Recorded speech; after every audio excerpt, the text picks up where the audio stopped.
ஏய் என்னடா போன் அடிச்சாலும் போன் எடுக்க மாட்டேன். எங்கடா என்கிட்ட வாங்க காசு? போன மாசம் காசு வாங்கினேன். இங்க பாடுறா, நான் மட்டும் கேட்டுக்கிறேன், நீ மட்டும் போன் பண்ணிக்கிறா. எதுக்குடா அது மாதிரி போன் சொல்லப்பட்டுனேங்கிறா?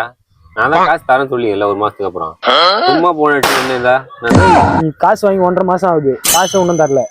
ஏய் மரியாதை பேசுறா, மரியாதை பேசுனா காசு தரோம். உனக்கு தான் மரியாதை, காசு வாங்கி 1.5 மாசம் ஆகுது. உனக்கு தான் மரியாதை. ஏய் இப்ப என்னடா சொல்ற? காசு தருவே தர மாட்டியா? என்னத்துக்கு மேலே பேசுறீங்களா? நான் உன்ட்ட காசு வாங்கல, காசுல தர முடியாது. என்ன பண்ற பண்ணி கிளம்பு. முடியாது. என்னால என்ன பண்ண முடியும் பண்ணிக்கிறேன். யார்கிட்ட பேசணும் பேசுகிறேன், நீ போ.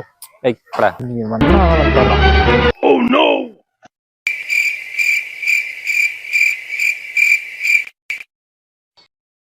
வந்துச்சுடா. இது உங்க அப்பா கிட்ட காட்டி என்ன பண்றேன் பாத்தா.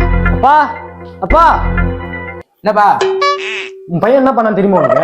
என்னப்பா பண்ணா? இன்டர்வியூ பண்ண சொல்லி போனா பண்ணப்பா பண்ணா. ஒரு வாரத்துக்கு முன்னாடி டூர் அனுப்பிச்சு வச்சு யாருக்கு பாருப்பா. பொண்ணு லட்சணமா இருக்குது. யோ உன் பையன் அந்த பொண்ணோட சுத்திட்டு வந்துக்கிறாயா? லட்சணமாக்கதான். ஏய் என்ன அவனுங்க வெளியே போடா, வீடு விட பா. நீதாப்பா